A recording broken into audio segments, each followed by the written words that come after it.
নিজের কারণেই তো এই যে বিপদে পড়েন। বলেন ফজরের নামাজ কয়জনে পড়ছেন? আজকে ফজরের নামাজ কয়জনে পড়ছেন? আবার আসরের নামাজ কয়জনে পড়বেন?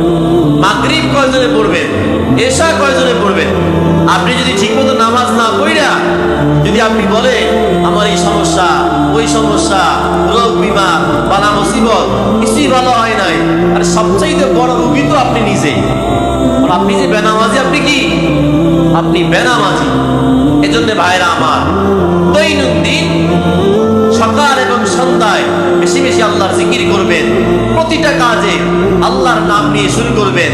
যে কোনো কাজ করতে গেছেন বিসমিল্লাহ বলে এই কাজ শুরু করবেন। এই কাজের মধ্যে বিসমিল্লাহ বলে শুরু করার কারণে বরকত দিবেন কে? আল্লাহ বরকত দিবেন। আপনি ওই কৃষি জমির মধ্যে ফসল লাগাইতে গেছেন, আপনি কি বলে লাগাবেন? বিসমিল্লাহ বলে লাগাবেন। খাবার খাইতে গেছেন, আপনি কি বলে খাবেন?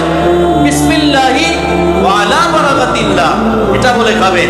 দেখবেন প্রতিটা কাজে যদি আপনি বিসমিল্লাহর ইবাদত করতে পারেন, বিসমিল্লাহর আমল করতে পারেন, আপনার উপরে খাস রহমত বরকত নাযিল করবে কে?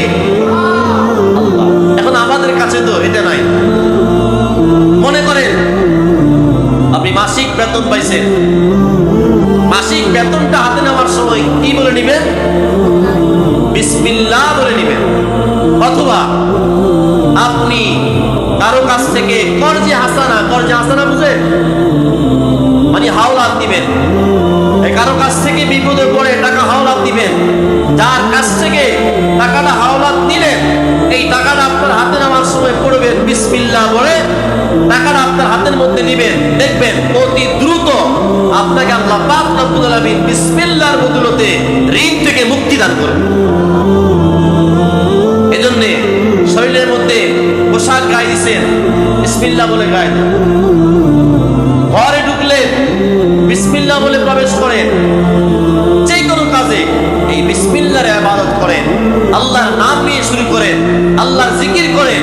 বিসমিল্লাহ মানে হলো আল্লাহর জিকির। বিসমিল্লাহ কি? আল্লাহর জিকির। আল্লাহর নাম নিয়ে শুরু করেন, দেখবেন আপনার প্রতিটা কাজে রহমত বরকত কে দান করবে? আল্লাহ দান করবে।